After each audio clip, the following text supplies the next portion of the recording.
L'un des meilleurs aliments dans les régimes est le poisson.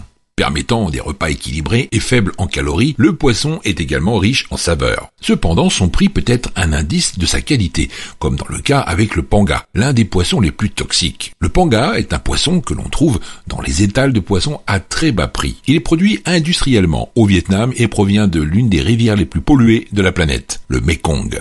Les hormones recueillies dans l'urine sèche des femmes enceintes sont injectées dans les femelles du poisson panga pour augmenter le taux de natalité et par conséquence la production. La reproduction a lieu dans le grand parc du Mekong qui contient des quantités impressionnantes de micro-organismes toxiques imprégnés dans la chair du poisson.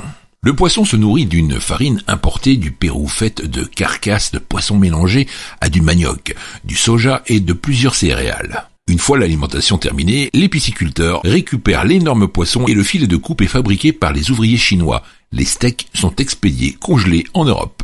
Les États-Unis ont interdit la consommation de ce poisson en raison des risques pour la santé publique.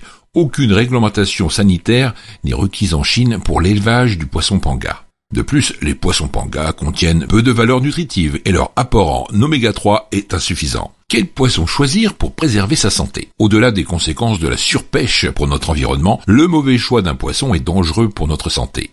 Les poissons d'élevage ne sont pas recommandés pour la modification génétique et l'exposition à une grande quantité de toxines, d'antibiotiques et de pesticides. Par conséquent, il est préférable de manger du poisson sauvage à la pêche durable. C'est le cas du poisson ci-dessous: morue du Pacifique, goberge de l'Alaska, hareng, maquereau, hastings sole, saumon du Pacifique et le merlu du Cap. Depuis janvier 2002, une réglementation européenne impose de notifier sur l'étiquette le nom scientifique du poisson, la zone où il a été pêché ou son pays de reproduction, ainsi que la méthode de production. Et depuis 2014, les commerçants doivent également ajouter l'indication de l'engin de pêche et préciser plus précisément la zone de pêche. Cependant, les étiquettes sur l'emballage ne sont pas toujours très fiables, car ces règles sont peu respectées. Pour plus de conseils pour votre santé, n'oubliez pas de vous abonner à ma chaîne Guérissez et de laisser un pouce bleu et de partager.